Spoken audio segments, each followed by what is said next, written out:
From VTV Channel 6 Studios in downtown Vernal, this is Local Point with your host, Chris Piner. Hello everyone and welcome to Local Point. I'm your host for today, David Gale, in for Chris Piner. On today's show, we're going to welcome Commander Shad Shelley from Uintah County Search and Rescue here to talk to us a little bit more about the organization and what they do. Welcome, Commander Shelley. Appreciate you being here. Glad to be here. Thank you. Maybe to start off with, you could give us an idea of how Uintah County Search and Rescue is organized compared to maybe a larger search and rescue unit like out in Salt Lake. Okay. We're a 100% volunteer unit. We have a liaison with the Sheriff's Department rather than full-time deputies, being a smaller county. It's a 100% volunteer unit. We basically, it's on the member's dime. It costs the average member about $3,500 a year to be a member. Volunteer. To volunteer to be on a search and rescue team. Absolutely. Wow. So they provide their own fuel, equipment, stuff like that. The unit has quite a bit of equipment, actually. We have several, we have 2 trucks, we have 4 snowmobiles, we have a snowcat, we have a dive trailer, 2 boats, and a high angle trailer. Okay. And so these volunteers who've been trained in some way, I'm assuming many of them are probably like you, who are either in law enforcement or some sort of emergency services? Actually, they come from all walks of life. We have EMTs, we have firefighters, business owners, basically all walks of life on search and rescue. So they'll have regular jobs that they're doing? Absolutely. So how do you get a hold of them? Is there the bat signal that goes out and says search and rescue? How do they get called together? We all carry pagers. Okay. And also with technology these days, we do what's called code red. So it'll go across pagers and across our cell phones. Okay. So walk me through what happens when you get on your pager a code red or your cell phone. Something says, hey, we need you. What happens next?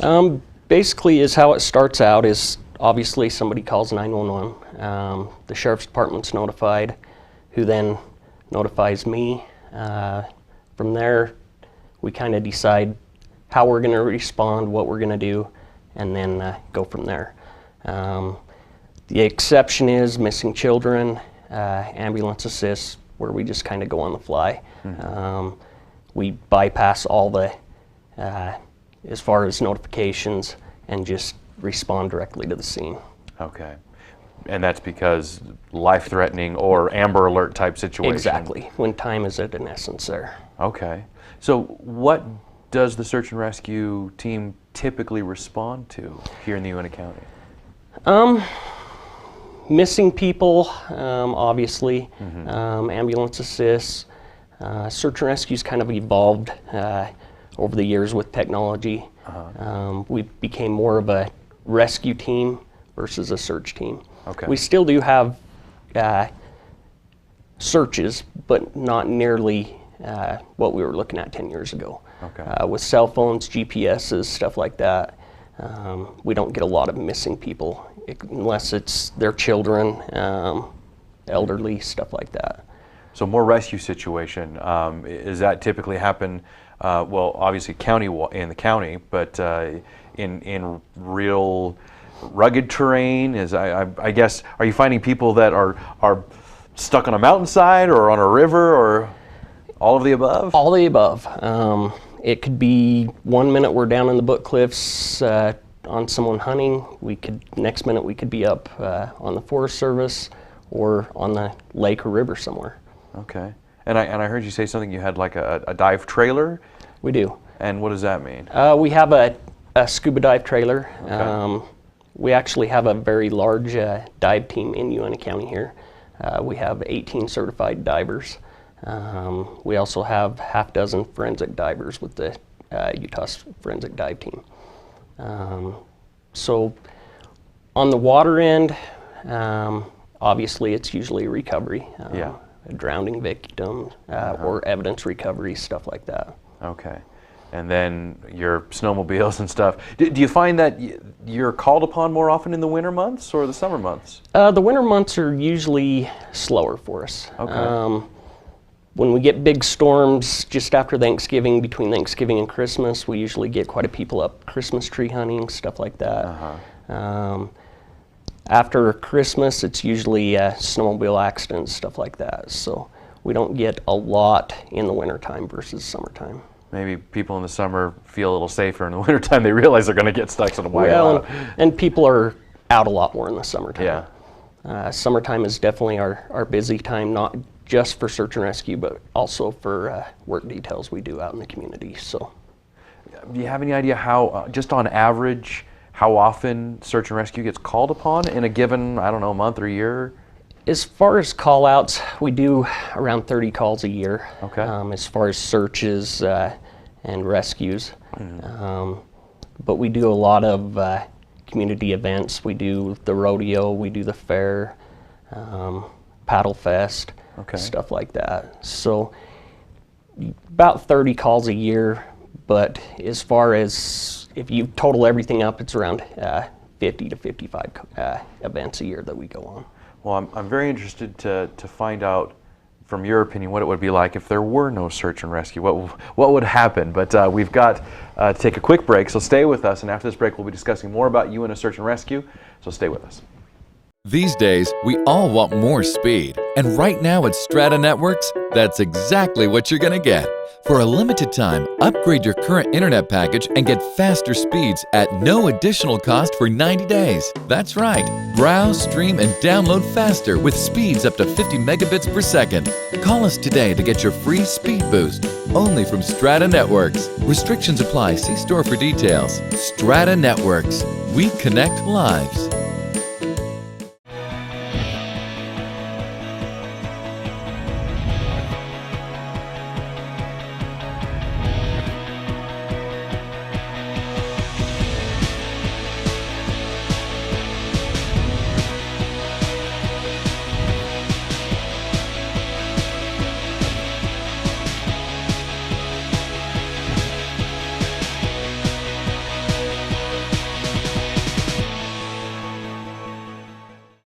Welcome back to Local Point. Before the break, we were discussing with Uintah County Search and Rescue Commander Shad Shelley all about Uintah County Search and Rescue and all the things that you guys do and how the organization is put together.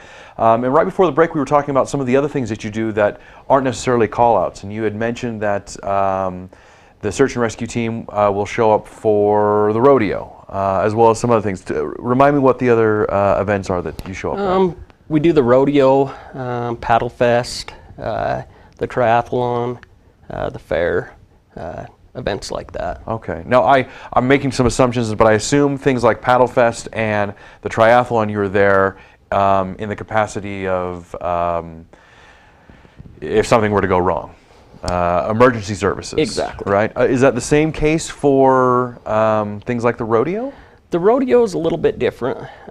We're there to basically show a presence, help out with crowd control, and of course, if there is an emergency. We basically watch the gates, help out anywhere that we can, run money, stuff like that. Okay. To help out the committee there. So. And right before the break again, I had a question. That was, from your experience and your understanding, if there were no specific organization created called Uintah County Search and Rescue, what would happen to those incidents that required a rescue team? Meaning, would somebody just be stuck and that's it? Is there no backup? Basically, it would just fall back on the sheriff's department. They would have to call out deputies to deal with that issue. Taking away officers from law enforcement, things like that. I would assume that if there wasn't a search and rescue team, there would be a lot more volunteers that would have to step up and help out in these large events. Okay.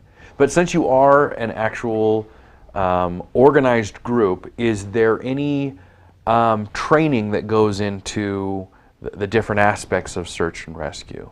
Absolutely. We do quite a bit of training, actually. Okay. We require our members 50 hours a year in training. Oh, wow. Whether that be in medical, scuba diving, actual search and rescue, things like that. And is there, when you say 50 hours, are there specific places that they can go to get that kind of training? If I was, say I wanted to become a volunteer, and you said, well, you've got to fulfill some time here, where would you suggest that I go get training? Basically, you would become a member with us, and we would train you in-house. Oh, okay, gotcha. So how does that work? Let's say I actually am interested, because I kind of am. This sounds like something that would be not to be morbid, but fun. Something that to learn something new and help people out. How do you get volunteers? How do people get to you guys? And are you looking for certain kinds of people? Basically, is how it works. Is they fill out an application. They have to pass a criminal background check. Okay. They have to be at least 21 years old and have a four-wheel drive vehicle or access to a four-wheel drive vehicle. Once they've met all those requirements, we'll bring them in and interview them. At that time, we bring them on as a probationary member for 1 year. Okay. As a probationary member, they will be assigned to another full member for 1 year that they'll kind of learn from, ride with, stuff like that for the first year. Then after 1 year, we bring it in front of the group to vote whether or not to to continue or not. It's like Survivor. Exactly. if you can stick with the group. Well, that's fun. So you said that kind of an average cost is $3,500 a year that members have to put into being part of the group. I'm assuming that's for their own gas and equipment and things like that, or is there a membership fee? There is a membership fee of $35 a year. Okay. That we take we pay to become a member of NASAR, National Search and Rescue Association. Other than that, basically they're paying out of their pocket for their equipment, wear and tear on their equipment, Sure. Their fuel, stuff like that. Right. So how is the rest of the organization funded? You've got equipment. How does that get paid for? We get a $10,000 a year budget from the Sheriff's Department. Okay. And we make money doing the rodeo, doing the fair, things like that. But most of what we do comes from donations. Oh, really? Basically, with our budget and the money we make doing these events, we basically break even. That's about what it costs us to maintain our equipment, maintain our buildings, stuff like that. So any training that we put on, any new equipment we purchase comes from donations. Okay. Now we got just a little under a minute left, but I was wondering if there was anything that you would like the audience to know, coming from somebody who's in search and rescue. What are the basic pieces of advice for people this time of year? Know your limitations. Tell people where you're going. Try and not go out in the backcountry and places that go exploring when there's obviously weather, stuff like that. When you say know your limitations, what do you mean? If you're not used to going up into the mountains, Okay. Don't go up. Think you're going to go for a Sunday drive around Red Cloud Loop when Red Cloud Loop's closed and has 3 feet of snow on it. Right. Play it smart. Exactly. Be smart. All right. Thank you very much, Commander Shad Shelley, for joining us. And of course, thank you for joining us right here on Local Point. Be sure to tune in next time, where we'll have a lot more for you. And be sure to like us on Facebook for updates on your favorite local programming. We'll see you next time.